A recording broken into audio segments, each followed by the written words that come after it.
Hello, my name is David Ano. This is my very first video essay. I'm recording this Thursday, May 25th, 2003. Today I'm going to talk about the debt ceiling crisis. Every time you turn on the news these days, you hear something about the debt ceiling.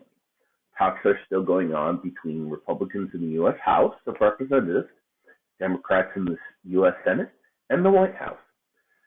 Treasury Secretary Janet Yellen has said multiple times that the U.S. would run out of money and go default by June 1st if Congress does not raise or suspend the debt limit. So, I'm going to talk about the key points, including what is a debt ceiling in its history, what would happen if we went default, what the House Speaker McCarthy is demanding, possible real solutions, and what you can do. What is the debt ceiling? The debt ceiling is a political construct created by Congress to limit the amount the Treasury Department can borrow. The U.S. and Denmark are the only Western countries with a debt ceiling. Most other countries do not have a borrowing limit. A statutory imposed debt ceiling has been in effect in the U.S. since 1917, when the U.S. Congress passed the Second Liberty Bond Act. Before then, Congress would have to authorize each bond issue by the United States Treasury by passing a legislative act that approved the issue of the bond and the amount. During World War I, the Second Liberty Bond Act allowed the Treasury to issue bonds and take on other debt without specific congressional approval, as long as the total debt fell underneath the statutory debt ceiling. Recently, according to NPR, between 1960 and today, Congress has raised, extended, or revised the debt limit 78 separate times, 49 times under Republican presidents and 29 times under Democratic presidents. Congress has already passed the federal budget and decided how much to fund each program. The debt ceiling is not a time to decide on spending cuts. It is a matter of paying the country bills that we already agreed on. The time for budgets is during the budget process, and Republicans should bring it up when it comes again in October. Historically, the reason the national debt has gone up is mostly because of tax cuts or national emergencies, and we've had both. In 2017, then President Donald Trump signed the Tax Cut and Jobs Act into law. This gave a massive tax cut to corporations and millionaires. The Joint Committee on Taxation analyzed this tax cuts and found that it would increase the deficit by over $1 trillion in the next 10 years. Unfunded tax cuts are not a smart thing to do. It also did not create any jobs, as total unemployment numbers continued to drop between 2017 and 2019. In fact, the deficit increased over $7 trillion while Trump was in office.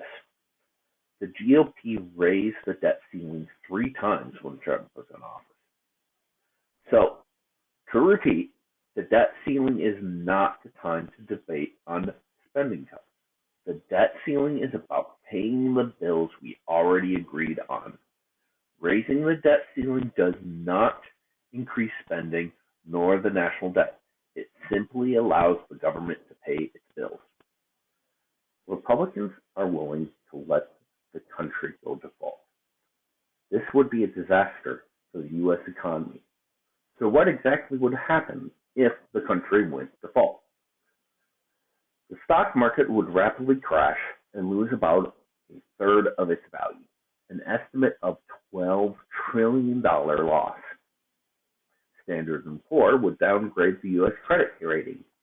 Interest rates would rapidly rise. Families and businesses would have a tougher time getting approved for loans. More than 2 million federal civilian workers and around 1.4 million active duty military members would see their paychecks delayed or not even come at all. Delayed Social Security payments to about 66 million retirees. Payments from Medicaid, Medicare, and some Affordable Care Act marketplace insurances would stop going out to medical providers. This would hurt hospitals, clinics, doctors, nurses, and any other healthcare worker. It would trigger an economic downturn, which would prompt a spike in unemployment. This would likely cause a domino effect that would lead to a worldwide recession. So yeah, this is serious. It is not fiscally responsible to decide not to pay the bills on services you've already received. U.S. House Speaker Kevin McCarthy wants to tie raising the debt ceiling with spending cuts. So McCarthy is holding the country hostage and is willing to let the U.S. go into default, send the country into economic disaster if he doesn't get his way. So, what is in Speaker McCarthy's Limit, Save, and Grow Act plan?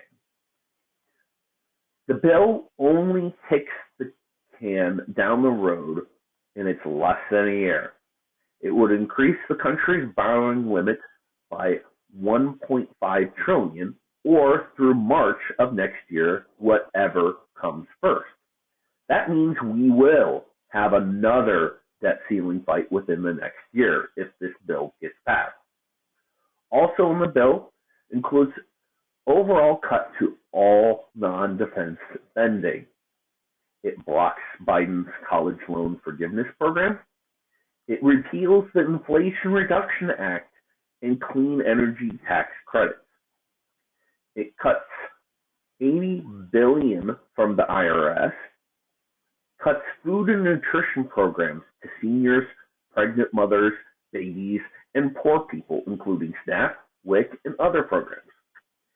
It adds work requirements to social welfare and raising the age of able-bodied adults from 18 to 50 to 18 to 56. It also cuts education, public schools, and Pell Grants. It ends Head Start and child care programs, rescinds COVID-19 relief funds, and eliminates affordable housing assistance. It also closes air traffic control towers. This is class warfare by Speaker McCarthy, blaming the poor for the national debt. Yes, social services are a fair part of the budget, but so is the military, and they're not cutting that. Speaker McCarthy is literally trying to take the food off the tables of hungry families. When you take public services away from children, elderly, disabled, and poor, people die. When you tax corporations and millionaires, they still have millions. The choice should be simple. Here are some possible solutions. Number one, just raise the debt ceiling. The GOP raised this limit 3 times under Trump. Just vote yes and raise the debt ceiling now, then propose changes to the national budget when it comes up again in October. Alternatively, Democrats could write a clean bill to raise the debt ceiling without spending cuts and initiate a discharge petition to force a vote in the U.S. House. Number 2, if you're really worried about how much the U.S. owes in national debt, raise revenue to pay for it. Tax the rich. Repeal the so-called Tax Cuts and Jobs Act. a $1.9 trillion tax bill favoring corporations and wealthy Americans. Number 3, fund the IRS and give them power to deal with tax dodgers. Audit the rich. The richest 1% of Americans evade an estimate of $163 billion in taxes each year. Number 4, instead of cutting social welfare programs, cut corporate welfare programs. Spending for corporate welfare programs is around $167 billion, while spending for low-income programs is around $52 billion. That's a ratio of more than 3 to 1. One program that we could eliminate is the $20 billion per year that the U.S. gives in subsidies to oil and gas companies. The 6 largest oil and gas companies reported an excess of $55 billion in combined profits in 2019, and it's only gone up since. Number 5, we should cut funding in the defense budget. The U.S. military is $768 billion to $877 billion a year, depending on what source you use. We spend more on the military than China, Russia, India, Saudi Arabia, United Kingdom, Germany, France, South Korea, Japan, Ukraine, Italy combined. If we cut our defense budget in half, we would still spend more than China and Russia combined. I'm not proposing cutting it in half, but that's an easy choice to make. Number 6, raise the minimum wage to increase revenue and lower spending on social welfare programs.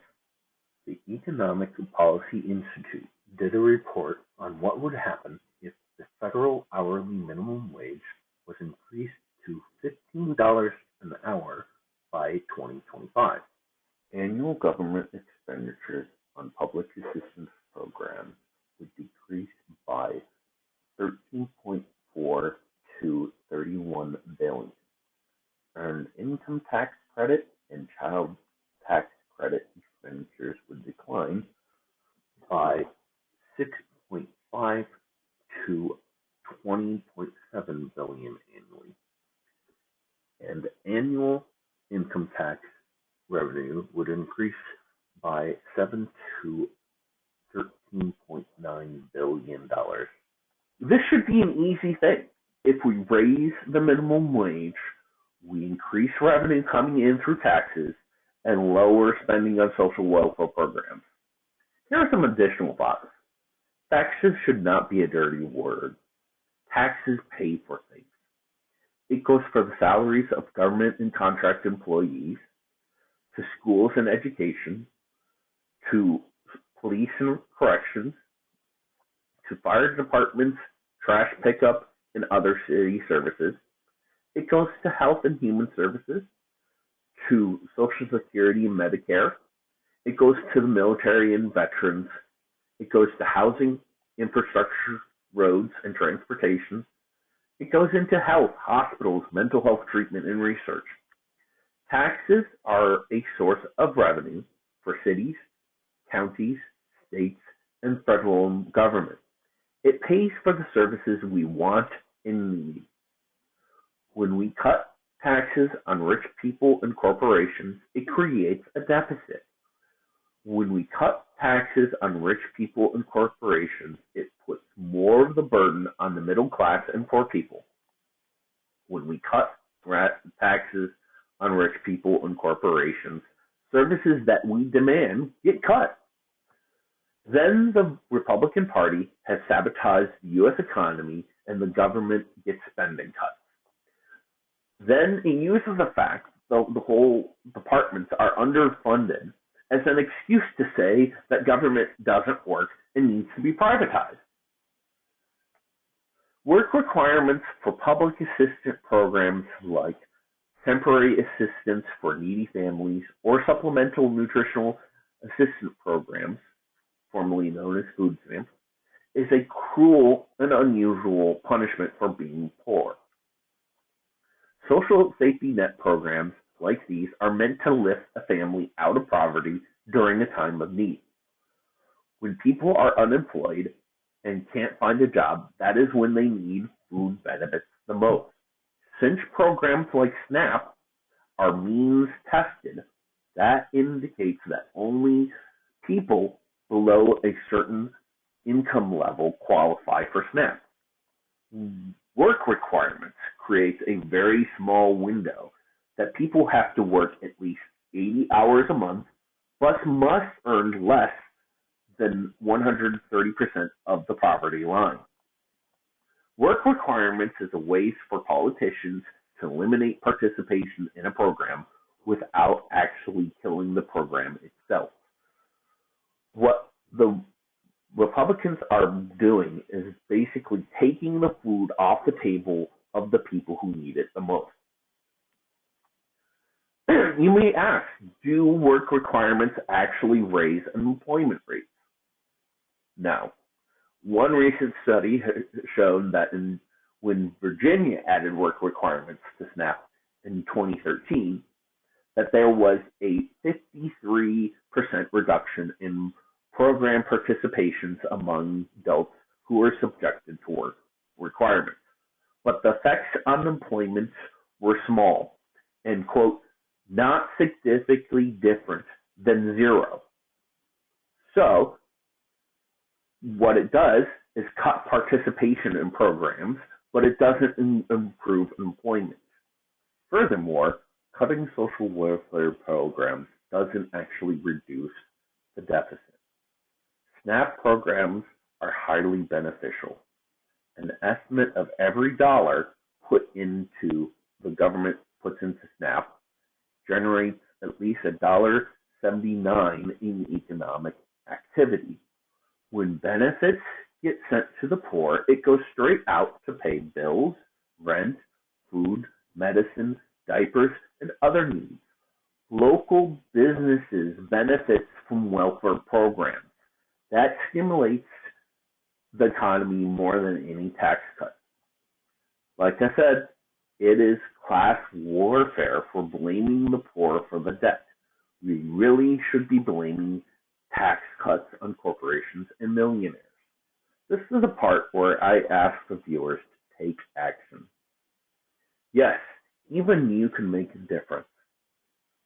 If you have an opinion on a news story, don't just post about it. Write to your elected officials.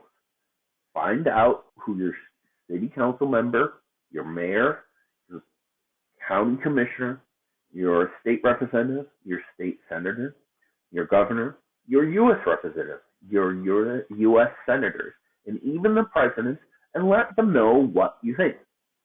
In regards to the debt ceiling, there are two people that you can call and write. First, contact your U.S. representative. A link to find your representative is in the description below.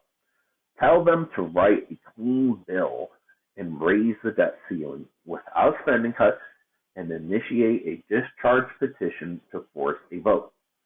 Then, more importantly, Speaker McCarthy must go. In the beginning of the year, Kevin McCarthy agreed to concessions, including changes to the House rules that just one representative can call a vote to oust him.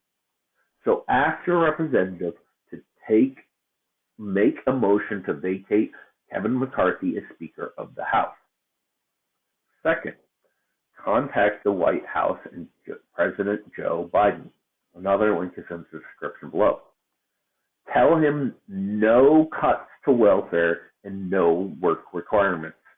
Tell him to keep his hands off programs like SNAP, temporary assistance for needy families, WIC, affordable housing assistance, education, Head Start, and others. And tell Joe Biden to invoke the 14th Amendment to avoid default, as he can can't reach a deal on the debt ceiling with the Republicans. The 14th Amendment has many provisions, including a section for public debt. It declares that the validity of the public debt of the United States, as authorized by law, shall not be questioned. So, that concludes my first video. I apologize for recording a potato. I'm not sure if I really want to do more of these. This did take a lot more work than I thought it would be. But if you do like this, let me know. Until then,